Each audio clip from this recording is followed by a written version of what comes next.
Il a tout quitté, son clan, son nom, sa vie. Pendant des années, il a vécu seul, dans le silence. Mais ce qu'il ignorait, c'est que son passé n'en avait pas fini avec lui.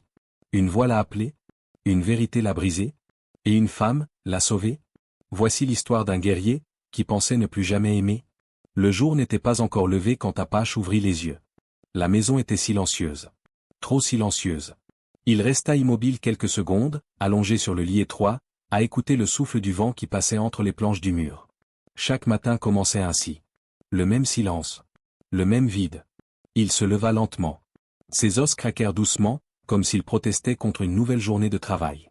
À 44 ans, son corps portait déjà le poids d'une vie dure. Des années de combat, de pertes, et de solitude. Il posa les pieds nus sur le sol froid. À côté du lit, l'espace vide lui rappela une absence qu'il ne parvenait toujours pas à accepter. Sa femme était morte 3 ans plus tôt. Une maladie rapide. Trop rapide. Depuis, la maison n'avait plus jamais retrouvé sa chaleur. Apache enfila son pantalon usé, puis sa chemise. Il boutonna chaque bouton avec précision, comme un rituel. Les habitudes étaient devenues sa manière de tenir debout. Dans le coin de la pièce reposait son vieux fusil. Il ne l'aimait pas. Mais dans cette région isolée, un homme ne survivait pas sans protection. Il vérifia calmement qu'il était propre, puis l'accrocha à son épaule. Avant de sortir, il passa devant la petite chambre au fond du couloir. Lucas dormait encore. Le garçon avait 12 ans. Trop jeune pour porter autant de tristesse dans le regard. Son père, le frère d'Apache, était mort 2 ans plus tôt lors d'un accident de travail. Depuis ce jour, Apache était devenu tout ce qu'il restait au garçon. Il observa l'enfant un instant. La respiration régulière. Les mains serrées contre la couverture.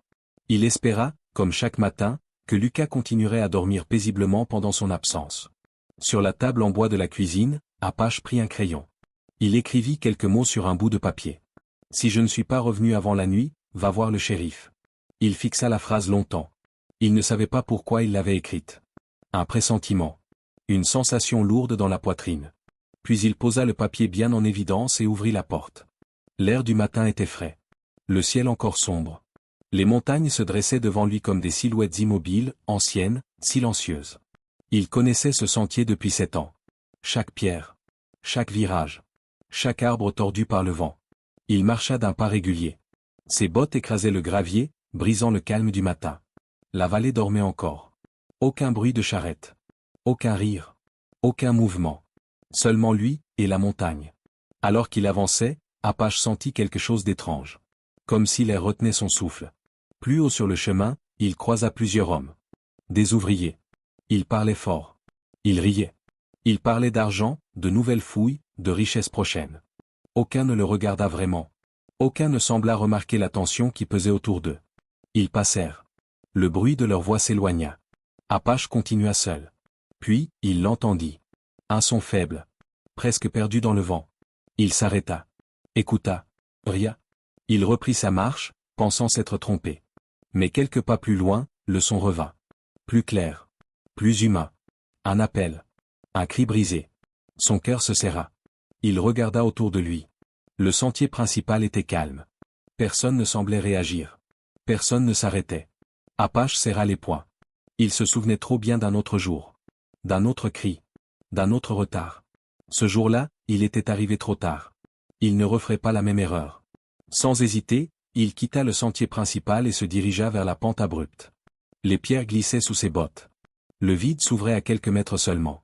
Puis il la vit. Une femme. Accrochée à la paroi rocheuse. Une main crispée sur une racine fragile. L'autre plaquée contre la pierre. Une de ses jambes pendait dans le vide. Sa cheville semblait tordue d'une manière douloureuse. Du sang coulait le long de sa paume. Ses yeux étaient grands ouverts. Fatigué. Résigné. Quand elle le vit, une lueur traversa son regard. Pas de joie. Pas encore. Juste une dernière étincelle d'espoir. Apache ne réfléchit pas. Il détacha sa corde. Trouva un arbre solide. Noua le lien fermement, comme on lui avait appris autrefois. Il tira dessus 2 fois. Puis une 3e. Ne lâchez pas, dit-il d'une voix ferme. Il descendit lentement. Chaque mouvement comptait. La corde brûlait ses mains. Son cœur battait fort. Lorsqu'il atteignit enfin la femme, il attrapa son bras. Elle trembla. Puis elle lâcha la racine. Pendant une seconde, ils basculèrent ensemble dans le vide, retenus seulement par la corde et la volonté d'Apache. Puis ses pieds touchèrent un appui solide. Il la tira vers lui. Elle s'effondra contre sa poitrine. Vivante. Le danger n'était pas terminé, mais quelque chose venait déjà de changer. Apache le sentit. Ce matin ne serait pas comme les autres. Le vent soufflait plus fort à mesure qu'Apache descendait la pente. Chaque pas soulevait des pierres instables. Le sol se dérobait parfois sous ses bottes. Sur sa droite, le vide. Une chute de 20 ou 30 mètres. Peut-être plus. Il n'avait pas le temps d'avoir peur. Son cœur battait vite. Ses mains étaient prêtes.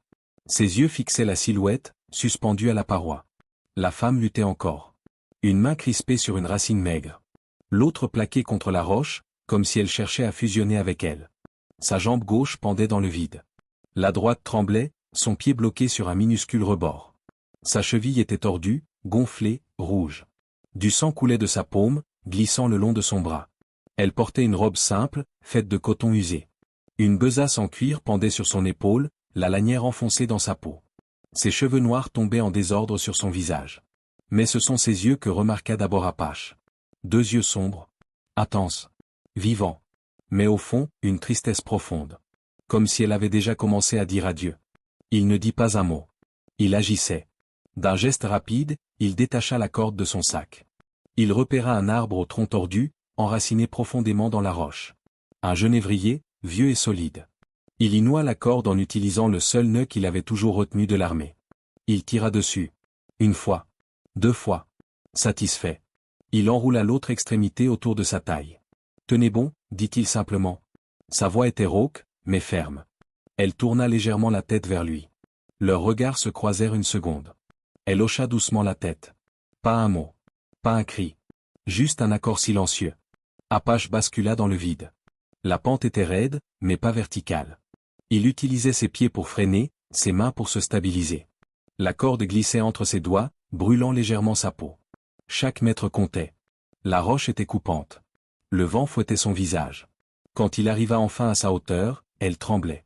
Son bras droit lâchait peu à peu. Ses doigts saignaient. « Je suis là », dit-il doucement. Il tendit la main. Sa paume effleura la sienne. Elle hésita. Puis relâcha la racine. Son poids bascula. Elle glissa vers lui. Un instant, ils furent suspendus tous les deux dans le vide, accrochés seulement par la corde et sa main. Il la rattrapa. Son bras était ferme. Sa prise, solide. Elle poussa un souffle. Un mélange de douleur, de peur, et de soulagement. Puis ses bottes trouvèrent un appui. Il la hissa lentement contre lui. Elle s'effondra dans ses bras. Elle était légère. Mais elle semblait porter une montagne entière dans son silence. Le souffle court, Apache chercha un replat. Une saillie de roche assez large pour se poser. Il l'aida à s'y asseoir, doucement. Il s'agenouilla à côté d'elle, essuya la sueur de son front, puis sortit de son sac une bande de tissu. Il nettoya sa main blessée. Le sang coulait encore, mais la plaie n'était pas profonde. « Ce n'est rien », dit-elle à voix basse. Sa voix était douce. Un accent inhabituel. Les sons roulaient différemment. « Vous avez sauvé ma vie. » Tout le monde aurait fait pareil, répondit-il en évitant son regard. Elle secoua la tête. 18 personnes sont passées. J'ai compté. J'ai crié. En anglais. En apache. Personne ne s'est arrêté. Elle toucha sa gorge. J'ai perdu ma voix.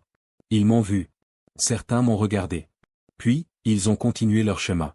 Apache sentit un froid profond s'installer dans sa poitrine. Un mélange de colère et de honte. Combien de temps ? Demanda-t-il à peine audible. 45 minutes, dit-elle. Je ne voulais plus espérer. Je me préparais à tomber. Il serra les dents. Il pensait à un autre moment.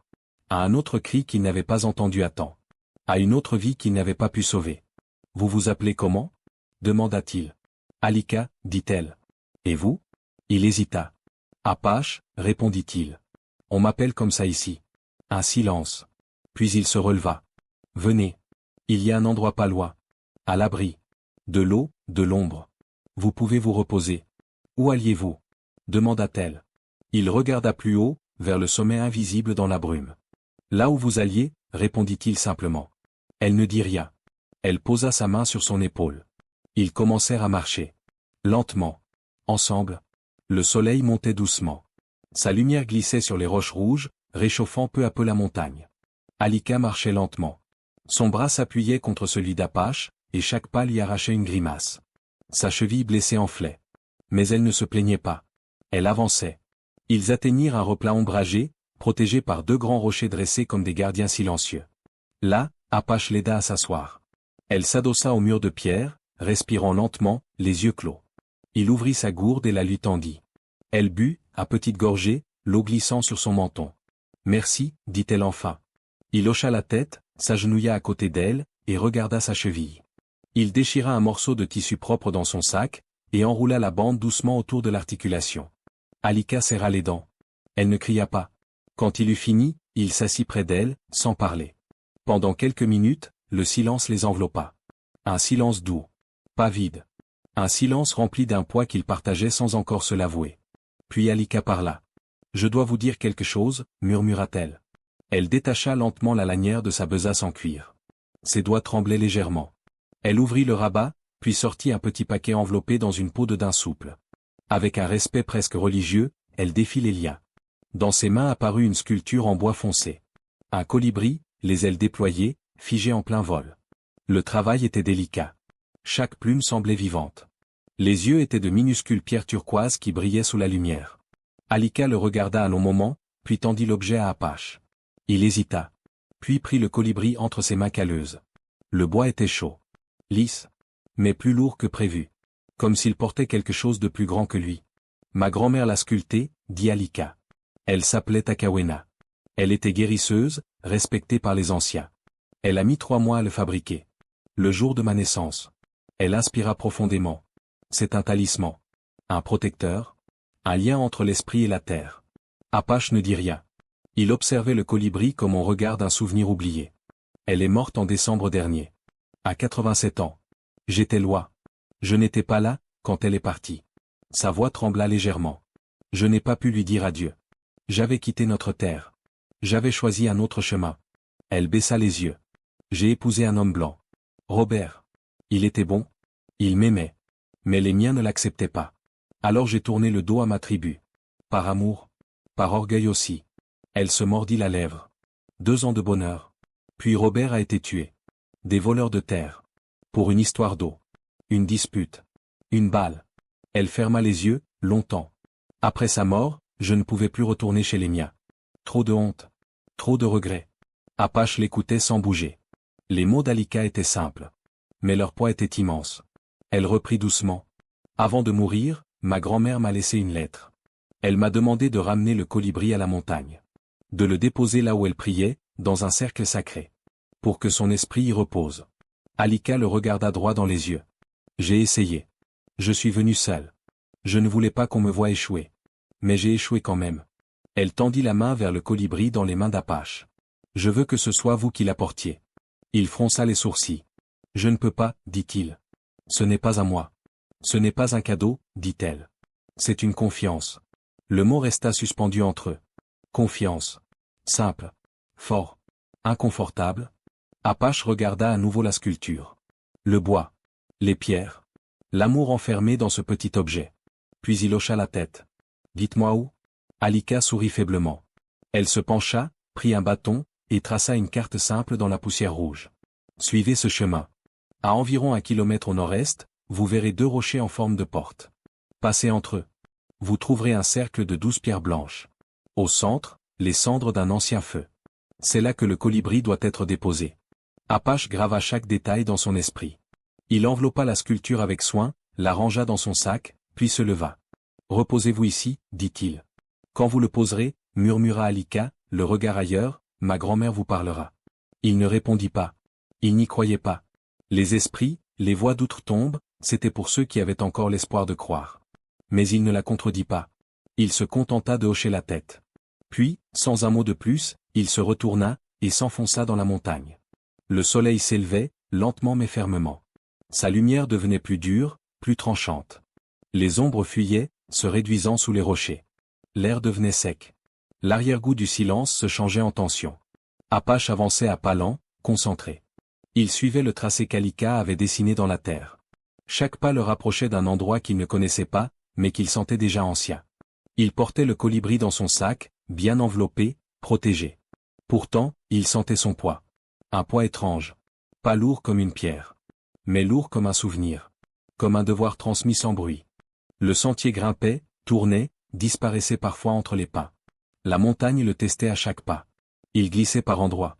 La sueur perlait sur son front. Ses muscles, fatigués de la veille, criaient. Mais il ne s'arrêtait pas. Après 1 heure de marche, il leva les yeux, et les vit. 2 rochers, dressés comme des géants endormis. Leur forme était nette. Comme des portes. Il s'approcha. Le passage entre les pierres était étroit. Juste assez large pour qu'un homme passe de côté. Le sac racla la pierre. Il sentit le granit frôler son dos. Et soudain, le monde changea. Il sortit entre les 2 rochers et se retrouva dans une clairière ronde, parfaitement calme. Le vent semblait s'être arrêté. Le silence était épais. Dense. Presque sacré. Il s'arrêta. Tout en lui disait que ce lieu n'était pas comme les autres. Il n'y avait aucun bruit d'oiseau. Aucun insecte. Rien. Seulement une paix étrange, ancienne, presque intimidante. Devant lui, au centre exact de la clairière, un cercle de 12 pierres blanches, toutes identiques, rangées avec soin. À l'intérieur, des cendres. Le reste d'un vieux feu, noirci par le temps. Apache ôta son chapeau. Il le posa au sol, en silence. Puis il s'agenouilla. Il ouvrit lentement son sac.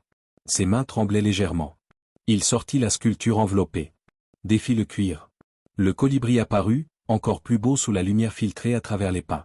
Il le regarda un moment. Puis, avec un geste lent, presque cérémonial, il le posa au centre exact du cercle, sur les cendres, là où les prières avaient dû s'élever autrefois. Et il attendit. Rien ne se passa. Pas de voix. Pas de lumière. Pas de vent. Seulement le silence. Il resta là, à genoux, les mains sur ses cuisses.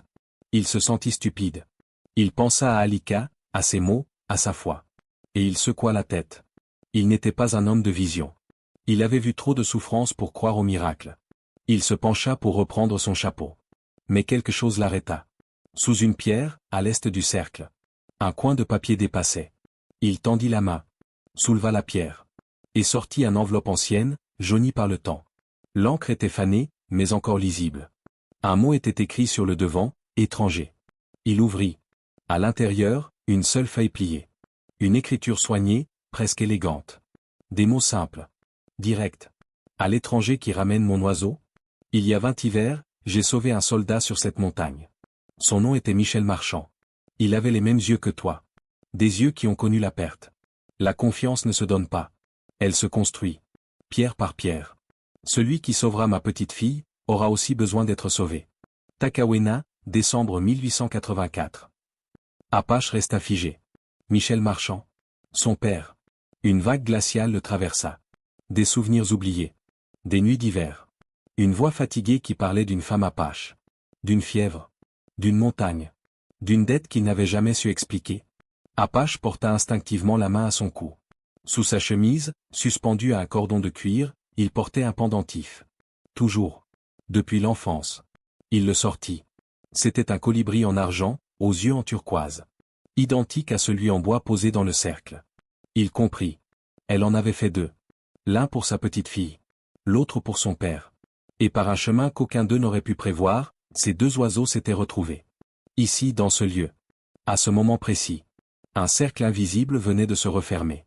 Le vent se leva alors. Doux. Lent. Il passa entre les arbres comme un souffle ancien. Et dans ce souffle, il crut entendre un murmure. Une présence. Une paix. Pas une voix. Pas une vision. Mais un sentiment clair, quelqu'un veillait. Le vent souffla doucement sur la clairière, comme un soupir venu de loin. Apache resta immobile, les yeux fixés sur les 2 colibris, l'un en bois, l'autre en argent. 2 objets. 2 époques. Mais un seul message, le passé revient toujours, si on sait l'écouter. Il remit lentement le pendentif autour de son cou. Le froid du métal contre sa peau le ramena à l'instant présent. Puis, sans un mot, il replaça la lettre de Takawena sous la même pierre, à l'endroit exact où elle reposait. Que celui qui viendrait après lui découvre aussi cette vérité. Avant de partir, il resta un moment agenouillé. Il ne priait pas. Ce n'était pas son langage. Mais il écoutait. Et dans ce silence ancien, entre les arbres immobiles, il ressentit quelque chose qu'il n'avait pas ressenti depuis des années. La paix. Pas une paix joyeuse. Pas une paix complète. Mais une accalmie. Comme si la douleur dans sa poitrine, cette boule froide qu'il portait depuis la mort de sa femme, depuis l'accident de la mine, depuis tant de silence, venait enfin de s'assouplir. Pas de disparaître, mais de laisser un peu de place. Il se leva. Chaque muscle protestait. Ses jambes étaient lourdes. Son dos tendu. Mais son pas était plus léger. Il quitta la clairière, repassa entre les deux rochers, et redescendit la pente. Le soleil avait dépassé son zénith. La chaleur écrasait la vallée. Le sol brillait de lumière blanche, presque aveuglante. Quand il atteignit l'endroit où il avait laissé Alika, elle dormait. Assise contre un rocher, sa tête penchée de côté, ses cheveux couvrant à moitié son visage. Sa cheville était posée sur son sac, un chiffon humide autour. Elle semblait en paix. Pour la première fois depuis leur rencontre, son visage n'était pas tendu. Les rides de douleur sur son front s'étaient effacées. Elle dormait comme une enfant, ou comme une femme qui savait enfin que quelqu'un était revenu. Apache s'approcha, sans bruit. Il ne voulut pas la réveiller. Il s'assit en face d'elle, contre l'autre pierre, et attendit. Lentement. Sans parler. Juste là. Après un moment, elle ouvrit les yeux. Et dans ce regard, il vit quelque chose. Une certitude. Comme si elle avait su qu'il reviendrait. Vous y êtes allé, dit-elle doucement. Ce n'était pas une question. J'y suis allé, répondit-il. Il sortit le pendentif de sous sa chemise. Le fit glisser entre ses doigts. Le tendit pour qu'elle le voie. Ses yeux s'écarquillèrent. Elle porta la main à sa bouche. C'est le même. Ma grand-mère? Elle. Il hocha la tête. Elle a sauvé mon père. 20 ans plus tôt. Sur cette même montagne. Et alors, doucement, il raconta tout. La lettre. Le nom écrit dessus. Le souvenir de son père. Le pendentif. La paix dans le cercle. Les images, les impressions, les réponses qui n'étaient pas des mots mais des ressentis. Quand il eut fini, Alika pleurait. Pas comme avant. Ce n'étaient plus des larmes retenues, cachées. C'étaient des larmes ouvertes. Des larmes qui libèrent. Des larmes qu'on n'ose jamais verser, jusqu'au jour où le cœur se relâche. Elle murmura. Elle savait. Elle savait que je tomberais. Que j'aurais besoin de quelqu'un. Elle savait que vous viendriez. Elle ferma les yeux, un instant. Puis ajouta, à peine audible. Et, elle m'a pardonné. Même si je n'étais pas là. Même si je l'ai laissée seule. Vous ne l'avez pas laissée, répondit Apache. Vous avez achevé ce qu'elle avait commencé. Il s'assit à côté d'elle. Leurs épaules se touchèrent. Ils ne dirent plus rien. Il n'y avait rien d'autre à dire. Le silence n'était plus un vide entre eux. Il était devenu une présence partagée. Le soleil commençait à descendre derrière la montagne. Et dans ce moment suspendu, deux inconnus, devenus compagnons, respiraient ensemble, le poing un peu moins lourd, le monde un peu moins cruel. Le calme s'était installé autour d'eux. Alika était encore adossée à la roche. Apache, silencieux, observait l'horizon. Le soleil touchait les crêtes à l'ouest. La lumière changeait. Les ombres s'allongeaient. Mais quelque chose changea dans l'air. Une tension. Une vibration faible. Comme un avertissement. Puis 3 coups de feu. Net. Froid. Venu de la vallée. Apache se leva d'un bond. Son instinct réagit avant sa pensée. Lucas. Il n'eut besoin de rien de plus. Son cœur se serra. Son souffle se coupa. Il attrapa son sac, vérifia la position de son fusil, serra les sangles. Qu'est-ce que? Commença Alika. Mon ranch? Ils sont là, dit-il. Il ne criait pas. Mais sa voix tremblait. De peur. De rage. D'urgence. Je viens, dit-elle. Elle tenta de se lever, mais sa cheville céda. Elle retomba sur le sol, haletante. Je vous rejoindrai, continua-t-elle. Je marcherai comme je peux. Apache hésita une seconde. Il la regarda. Cette femme qui lui avait confié sa douleur, sa mémoire. Cette femme qui, en une journée, était entrée dans sa vie comme un éclair silencieux. Il hocha la tête. Ma maison est blanche. Clôture en bois, à 2 kilomètres au sud de la ville. Puis il courut. Pas vers l'avant. Mais vers le bas. Vers le danger. Chaque pas faisait jaillir des cailloux. La pente était raide. Mais il connaissait chaque virage, chaque raccourci. Il sauta par-dessus une ravine. Glissa sur une pente rocheuse, freinant avec une branche morte. Le souffle coupé. Les jambes tendues. Le fusil bien en main. Le soleil était bas maintenant. Le ciel commençait à rougir. Et là, devant lui, sa propriété. Le ranch. La clôture. Et au centre, 3 hommes. Et Lucas. Le garçon, tenu par le bras. Immobile. Apeuré. Apache ne ralentit pas. Il entra en trombe dans la cour. Le fusil à l'épaule. Le regard fixe. Prêt. Les 3 hommes sursautèrent. Ils virent son visage. Virent la folie calme dans ses yeux. Et reculèrent. Lâchez-le, dit Apache. Sa voix était basse. Mortelle. Un des hommes sourit. Un sourire faux. Un sourire de serpent. Monsieur Marchand, dit-il. Nous parlons simplement avec votre garçon. Une discussion sur les droits de propriété. Il paraît que certaines vieilles demandes sont devenues caduques. Apache serra la gâchette un peu plus. Je ne répète pas. Lâchez-le. Le regard de l'homme changea. Il relâcha Lucas, qui courut vers Apache, se jeta dans ses bras. Le cœur battant. Les larmes invisibles. Apache ne détourna pas les yeux de ses ennemis. Vous avez 7 jours, dit l'homme. Après, ce terrain ne sera plus à vous. La compagnie foncière d'Azura a une demande légale, récente, bien enregistrée. Votre vieux certificat? Disparu? Je l'ai encore, dit Apache froidement. Je l'avais. Vous l'avez volé. Le chef des trois haussa les épaules. Peut-être. Peut-être pas. Mais dans 7 jours, vous partez. Il remonta à cheval. Les 2 autres l'imitèrent. Avant de partir, il lança. Ou alors, vous payez. Et on oublie tout ça. Apache ne répondit pas. Il resta immobile, fusil en main, Lucas serré contre lui. Les hommes partirent. Le silence revint. Mais ce n'était plus le même silence. Ce n'était pas celui de la montagne. C'était un silence menace, ultimatum, venin caché. Apache sentit ses jambes fléchir. Il s'assit dans la poussière, toujours armé, toujours sur le qui-vive. Tu es blessé? Demanda-t-il à Lucas. Non. Ils ont juste parlé. Fort. Et ils m'ont fait peur. Le garçon se blottit contre lui. Apache ferma les yeux un instant. Il se revit. 2 ans plus tôt. Devant la mine. 10 minutes trop tard. Pas cette fois. Pas encore. La nuit était tombée. Une nuit sans lune. Une nuit silencieuse, mais lourde de tension. Alika avançait lentement à travers les rochers. Sa cheville était encore douloureuse. Mais elle marchait. Un pas après l'autre. Elle tenait une branche comme appui. Son souffle était court. Ses mains tremblaient légèrement. Mais elle continuait. Devant elle, au loin, une lumière. Faible. Tremblante. Comme celle d'une lampe à pétrole. Elle reconnut la Maison Blanche. Le ranch d'Apache. Elle accéléra, malgré la douleur. Chaque pas était un combat. Quand elle atteignit la clôture, Lucas l'aperçut. Il courut vers elle, soulagé. « Mademoiselle. Vous êtes venue ?» Elle s'agenouilla avec effort et le serra dans ses bras. « Bien sûr que je suis venue. » Apache arriva quelques secondes plus tard, le visage fermé. Mais ses yeux trahissaient quelque chose. De l'inquiétude. Du soulagement. Et une question muette. « Pourquoi est-elle venue ? Tu ne pouvais pas rester là-haut, dit-il simplement.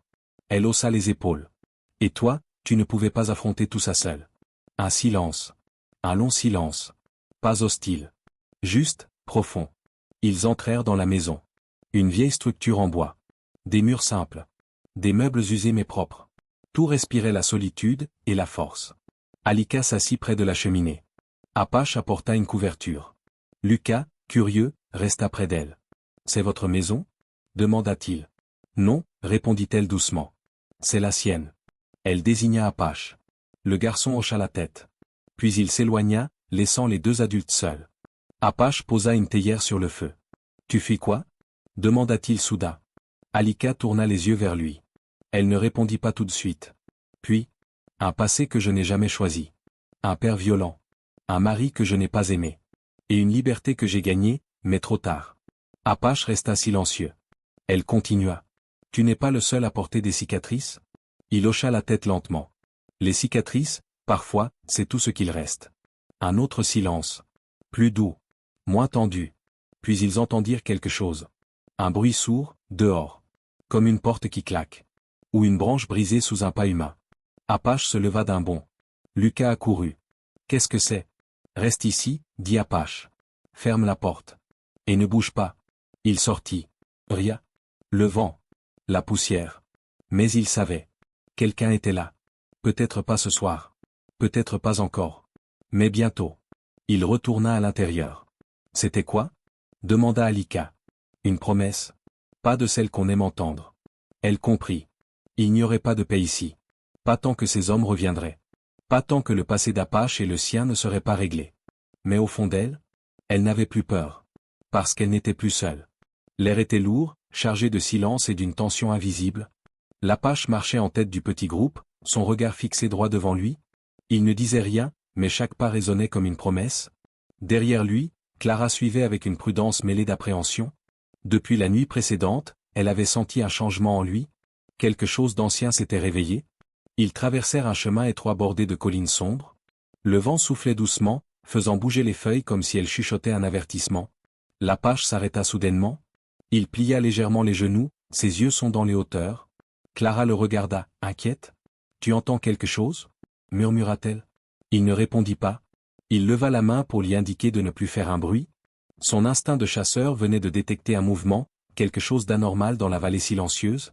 Il sortit lentement une flèche de son carquois. Aucun animal ne se montrait. Aucun cri d'oiseau. Aucun bruissement. Rien qu'un silence figé. « Reste derrière moi » souffla-t-il doucement. Ils avancèrent plus lentement, chaque pas mesuré. Clara sentait son cœur battre plus fort à chaque instant. Elle avait confiance en lui, mais quelque chose dans l'air semblait dangereux. Tout à coup, un cri étouffé retentit en haut de la colline. 3 silhouettes apparurent entre les arbres. Des hommes armés, au visage fermé, regardaient en bas avec insistance. Ils avaient repéré le couple. L'apache attrapa doucement la main de Clara et la tira derrière un rocher. « Des éclaireurs » murmura-t-il. « Tu les connais » demanda-t-elle. « Pas encore, mais je connais leur genre. » Il observa leur position, leurs mouvements. Ils n'étaient pas là par hasard. C'était une patrouille, peut-être des chasseurs de primes ou des hommes envoyés par quelqu'un. Il ne savait pas encore. Clara, accroupie près de lui, essayait de comprendre. Que faisons-nous maintenant? Il prit une profonde inspiration. Il n'avait pas envie de violence, mais il devait protéger Clara. Il réfléchit vite. Ils sont 3, pas organisés, s'ils descendent, je leur parle, s'ils lèvent les armes, je réagis. Clara hocha la tête, mais son regard était inquiet. Elle savait ce dont il était capable. Elle l'avait vu abattre un cerf à 100 pas sans le blesser mortellement. Juste assez pour qu'il meure rapidement, sans souffrance. Il ne ratait jamais sa cible. Les 3 hommes commencèrent à descendre lentement. Leurs pas étaient prudents, mais pas discrets.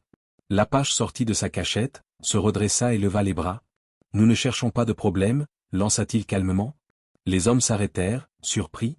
L'un d'eux posa la main sur le manche de son arme. « Alors qu'est-ce que tu fais ici avec une étrangère » cria-t-il. « Je protège ce qui est juste » répondit l'apache sans hausser la voix.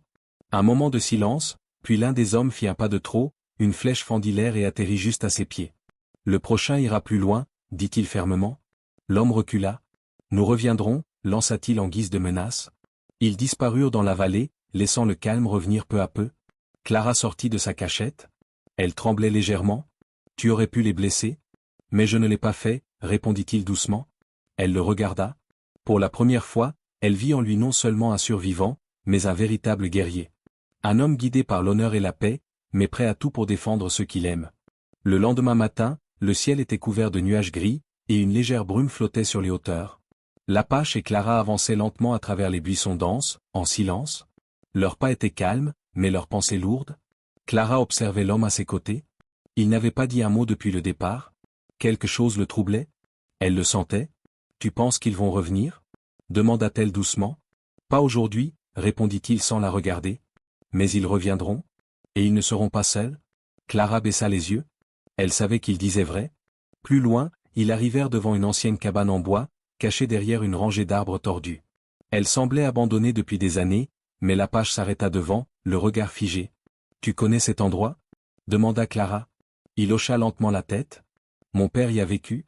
Il venait ici quand il voulait fuir le bruit du monde. » Il poussa doucement la porte qui grinça. À l'intérieur, tout était figé dans le temps. Des objets simples, une table en bois, une couverture poussiéreuse, un collier suspendu à un clou. Clara s'approcha lentement et observa les murs. « Tu as grandi ici » ? « Non. Mais j'y venais parfois. Quand j'étais perdu. » Il s'assit sur un vieux banc, le regard vide. Il prit une grande inspiration. « Mon père a disparu quand j'étais adolescent. Certains disent qu'il a fui. D'autres qu'il a été tué. Moi, j'ai toujours pensé qu'il cherchait la paix. » Clara s'agenouilla près de lui, posant doucement une main sur la sienne. « Tu ne parles jamais de lui ? Parce que je le comprends maintenant. Trop tard peut-être. » Il tourna la tête vers elle, son regard dur s'adoucissant légèrement. « Tu sais pourquoi j'ai quitté mon peuple ? Pourquoi j'ai marché loin d'eux pendant des années ?» Clara secoua la tête. « Parce que j'ai désobéi ? Parce que j'ai refusé la guerre ? Parce que j'ai sauvé un ennemi au lieu de le tuer ?» Elle le regarda, surprise. « Et tu regrettes ? » ?»« Jamais. » Il se leva lentement et marcha vers une petite étagère couverte de poussière. Il en sortit un carnet usé, fermé par une cordelette. « Ceci, c'est son journal. Mon père écrivait tout ce qu'il vivait, tout ce qu'il craignait. » Clara le prit doucement entre ses mains, l'ouvrit à une page au hasard. Des mots tremblaient sur le papier jauni. « Ne laisse jamais la colère décider pour toi. C'est l'amour qui montre la voie. » Elle releva les yeux vers l'apache. Il avait les bras croisés, le visage grave. Il écrivait mieux que moi, murmura-t-il. Il écrivait avec le cœur, répondit-elle doucement. Le silence revint, doux, paisible cette fois. Clara comprenait mieux. L'homme qu'elle avait en face d'elle n'était pas seulement un survivant. C'était l'héritier d'un homme qui avait choisi la sagesse à la violence. Et lui aussi avait fait ce choix. Elle posa le carnet sur la table, respectueusement. Cet endroit est peut-être plus qu'un abri. C'est un pont entre ton passé et ton futur. L'Apache resta un moment sans bouger, puis acquiesça lentement. Alors nous resterons ici? Pour une nuit? Peut-être deux? Clara sourit, pour la première fois depuis longtemps, avec sérénité. La nuit tombait doucement sur la vallée. Le vent se levait à peine, faisant danser les feuilles au sol. L'Apache et Clara étaient de retour dans la vieille cabane, assis l'un en face de l'autre, autour d'un feu discret. Le silence régnait, mais ce n'était pas un silence lourd.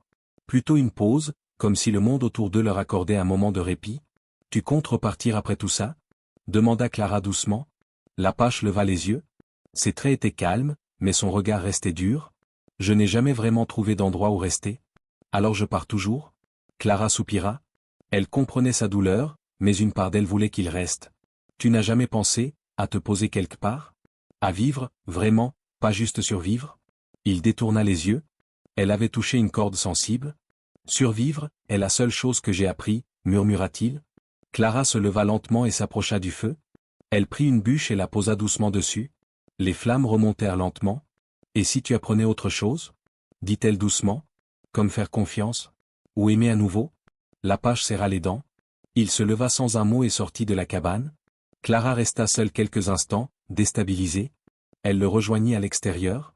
Il était là, debout, les bras croisés, les yeux tournés vers l'horizon. « Pourquoi tu as peur de moi ?» demanda-t-elle sans détour. Il tourna lentement la tête vers elle. « Ce n'est pas de toi que j'ai peur, » dit-il. « C'est de ce que je pourrais perdre si je m'attache. » Clara baissa les yeux. Elle comprenait, mais elle ne voulait pas fuir. Personne ne peut vivre seul toute sa vie.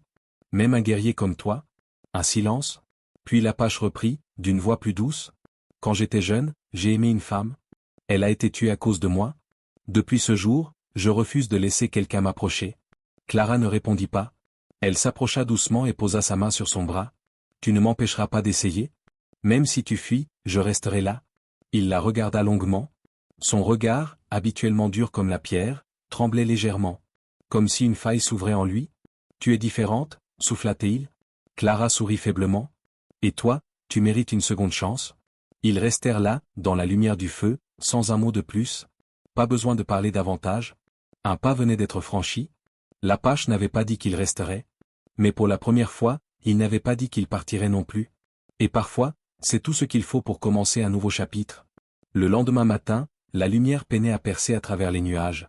Le vent s'était levé, plus frais, plus vif. Mais à l'intérieur de la cabane, la chaleur du feu tenait encore. Clara s'éveilla la première. Elle observa l'Apache assis près de l'entrée, le regard perdu au loin. Il semblait veiller sur le monde, comme un gardien silencieux. « Tu as dormi ?» demanda-t-elle en s'étirant doucement. « Juste assez pour rester en vie, » répondit-il, sans tourner la tête. Clara se leva, noua ses cheveux, puis s'approcha de lui. « Tu es déjà inquiet? L'instinct ne dort jamais, » murmura-t-il. Soudain, un son faible se fit entendre. Un froissement de feuilles. Un craquement. L'Apache se leva immédiatement. Son corps tendu, prêt à réagir. Clara se figea. C'était quoi?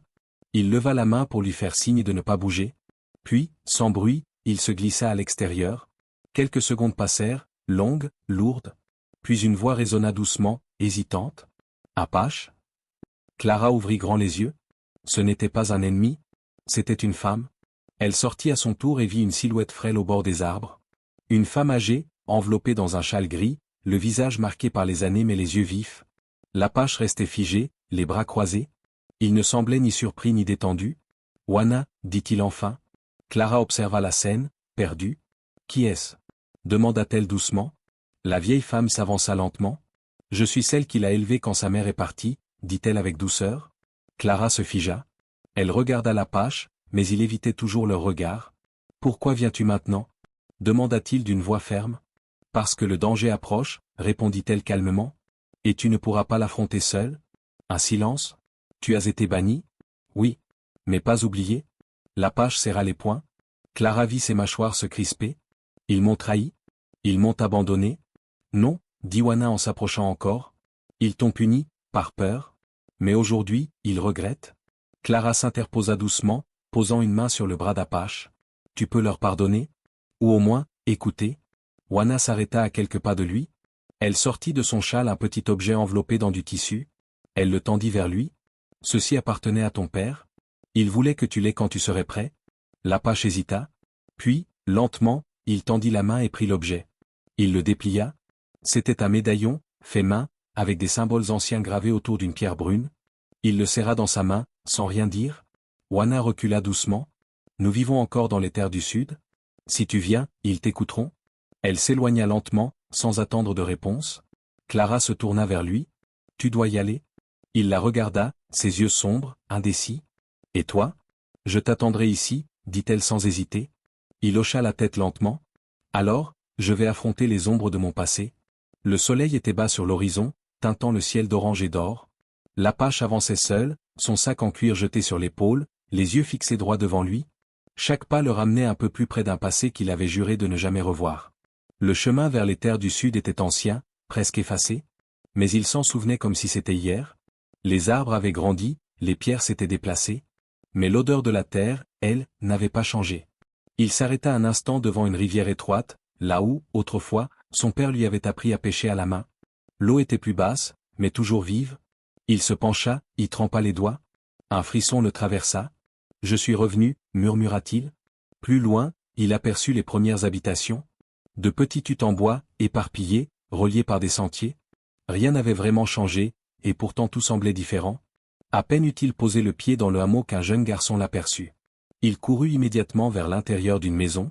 Quelques secondes plus tard, deux hommes sortirent, méfiants. Leurs visages se durcirent en le reconnaissant. « Toi, » grogna l'un d'eux, « tu oses revenir ici ?» L'Apache s'arrêta, sans reculer. « Je n'ai rien à prouver. Mais j'ai des choses à dire. » Un cercle commença à se former autour de lui. Des visages familiers, mais marqués par les années, sortaient de leurs habitations. Certains murmuraient. D'autres baissaient les yeux. Une femme s'avança. Elle portait une robe de lin clair, et ses cheveux étaient tressés avec soin. Elle fixait l'Apache avec un mélange d'émotion et de crainte. « Pourquoi maintenant ?»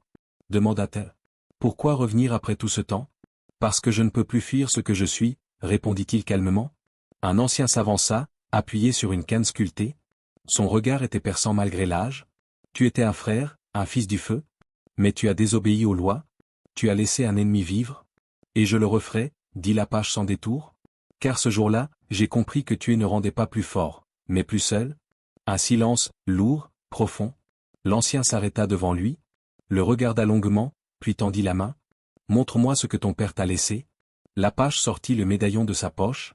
Il le posa dans la main tremblante de l'homme. Celui-ci l'observa, puis le leva bien haut pour que tous le voient. « Ce symbole est sacré. Et s'il te revient, alors peut-être que ton heure est venue. » Des murmures s'élevèrent. Certains hochèrent la tête. D'autres détournèrent le regard. « Tu resteras cette nuit. Et demain, tu parleras devant le cercle. » L'Apache acquiesça en silence. Le chemin du pardon ne serait pas simple. Mais il avait fait le premier pas. Et dans son cœur, une chose était certaine. Clara l'attendait. La nuit était tombée, plus silencieuse que jamais. Dans la grande clairière au centre du hameau, un feu avait été allumé. Autour de lui, les anciens, les jeunes, les femmes et les enfants s'étaient rassemblés. Le cercle du peuple était complet. L'Apache se tenait debout, seul au centre. Son visage était calme, mais ses yeux portaient le poids des années passées. Le vieux sage, celui qui l'avait accueilli la veille, frappa sa canne 3 fois contre le sol. Ce soir, la parole est à celui qui fut un frère, puis un exilé. Apache, fils du feu, que viens-tu chercher ici? Il leva les yeux, et parla d'une voix ferme mais paisible. Je ne viens ni mendier ni supplier. Je ne viens pas réclamer justice. Je viens vous raconter ce que j'ai appris, loin de vous, loin de moi-même. Le silence était total. Vous m'avez banni pour avoir sauvé un homme que vous appeliez ennemi. Vous m'avez accusé de trahison. Mais ce jour-là, j'ai compris que tuer pour l'honneur n'était pas l'honneur. J'ai choisi de protéger la vie, même celle de l'autre camp. Un murmure courut dans l'assemblée. Depuis ce jour, j'ai marché seul. J'ai vécu dans les montagnes, j'ai dormi sous les arbres, j'ai écouté le vent me juger au lieu de vous entendre. Mais jamais je n'ai oublié d'où je venais. Il sortit lentement le médaillon de son père et le leva bien haut. Cet objet est tout ce qu'il me reste de lui. Mon père, un homme que vous avez respecté. Il ne m'a pas appris à haïr. Il m'a appris à écouter, à protéger, à aimer sans peur. Une femme se leva dans le cercle. Son visage était dur. Et l'honneur? La loi du clan? Tu l'as brisée devant tous? L'Apache ne recula pas. L'honneur, ce n'est pas de suivre aveuglément. C'est de choisir la paix même quand c'est plus dur. C'est de revenir ici, devant vous, sans armes, avec seulement la vérité dans le cœur. Le vieux sage ferma les yeux un instant, puis parla. As-tu des preuves de ton changement? Non, dit l'Apache. Seulement mes mots, mes choix. Et une femme qui m'attend, pas loin d'ici. Elle a cru en moi quand je n'y croyais plus. Un long silence suivit. Puis un autre ancien se leva. Tu as fait ce que nous n'aurions pas osé faire. Tu as brisé le cycle. D'autres hochèrent la tête. Certains détournèrent le regard, partagés entre le doute et l'admiration. Enfin, le vieux sage frappa de nouveau sa canne. Le cercle t'a écouté. Le cercle t'accepte à nouveau. Pas comme un héros, mais comme un homme libre. Un frisson parcourut l'assemblée. L'Apache baissa les yeux. Pour la première fois depuis des années, il sentait que son cœur trouvait un endroit où reposer. Mais il savait que tout n'était pas fini. Demain, il retournerait auprès de Clara. Et cette fois, il ne repartirait plus jamais seul. Clara ouvrit les yeux au lever du jour. Le feu s'était éteint dans la cheminée, et l'air était plus frais que la veille. Elle se redressa lentement, le regard tourné vers la porte. Il n'était pas encore revenu. Elle se leva, enfila son châle, puis sortit de la cabane. Le paysage devant elle semblait figé. Comme s'il retenait son souffle, lui aussi. Reviendra-t-il? Se demanda-t-elle en silence. Les heures passèrent lentement. Elle essaya de s'occuper, de réparer un panier, de balayer l'entrée. Mais rien n'occupait vraiment son esprit. Son cœur était ailleurs. Elle repensait à ses paroles, à ses silences, à cette douleur qu'il portait en lui depuis trop longtemps. Peut-être que c'était trop lui demander, murmura-t-elle. Soudain, un bruit dans les feuillages la fit sursauter. Elle tourna vivement la tête. Une silhouette apparut entre les arbres. Elle se figea. C'était lui. L'Apache avançait lentement, son regard fixé sur elle. Il semblait fatigué, marqué, mais dans ses yeux brillait quelque chose de nouveau. Une paix, ou peut-être une décision. Clara courut vers lui, sans réfléchir. Lorsqu'elle arriva à sa hauteur, elle s'arrêta net. Il ouvrit les bras.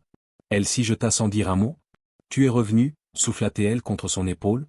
Je t'avais dit que je le ferais, répondit-il doucement. Ils restèrent un moment enlacés, au milieu de cette forêt silencieuse. Le temps semblait suspendu. Il recula légèrement, plongeant ses yeux dans les siens. Ils m'ont écouté. Certains ont compris. D'autres non, mais le plus important, c'est que je ne fuis plus. Clara sourit faiblement, les larmes aux yeux. Tu es libre? Non, murmura-t-il. Je suis à ma place, enfin. Ils rentrèrent dans la cabane, main dans la main. À l'intérieur, tout était resté en ordre, comme s'il n'était jamais parti.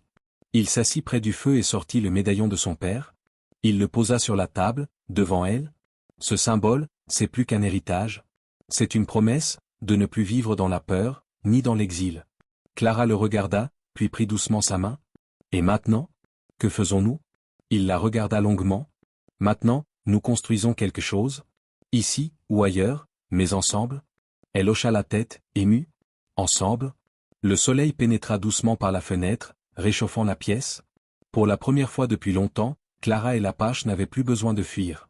Ils avaient trouvé un refuge. Pas un lieu, mais un cœur. Les jours passèrent lentement, paisiblement. Clara et l'Apache avaient choisi de rester dans la cabane. Non pas par obligation, mais parce que ce lieu, pourtant si simple, était devenu leur point d'ancrage. Chaque matin, ils sortaient ensemble pour chercher du bois, écouter les oiseaux, ou simplement marcher côte à côte dans la forêt silencieuse. L'Apache avait changé. Il parlait un peu plus, souriait parfois. Il ne portait plus ses douleurs comme des chaînes, mais comme des cicatrices, visibles, assumées.